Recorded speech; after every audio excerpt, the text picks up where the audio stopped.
people that are kind of trawling around networking events looking for clients. I don't see it so much here at Success Women's Network, but I certainly see it at some of the speed networking events. And what I really specialise as well is people that are trying to sell the intangible. So anything where you have to communicate the value around what it is that you do, because they don't physically get a product. So coaching, Reiki, massage therapy, personal training, anything like that, even bookkeeping is one of those, because people don't really know how much time and how good it is until after they've bought. So I want to talk about interrupters and handling objections, because it was actually my own objection that he picked up on, and I know that coaches in the room would understand what I mean. So what really the moral of this story is, whatever objections you're coming up against are actually your own.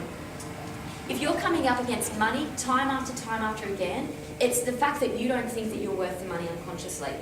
If you're coming up against time, for example, it may be a reflection of how much time you have.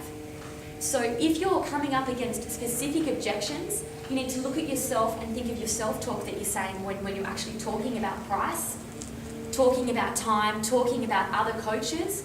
There's a lot of coaches out there who come up against, oh, I might go with someone else.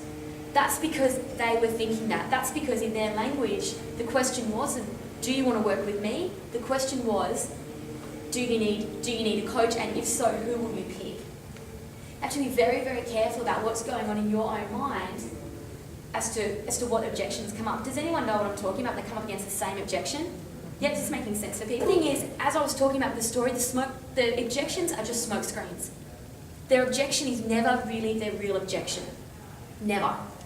If they come up with, and I mean, you guys would know what I mean, where people come up with just crap around why they won't buy, and it doesn't make any sense. You getting me? Yep. That's because it's not the real objection.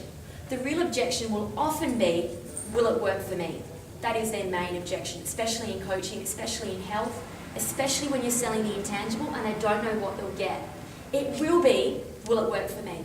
And they may be not too embarrassed to tell you. So you have to get really curious around what their objection is to reveal what their real problem is. Because until you reveal what the real problem is,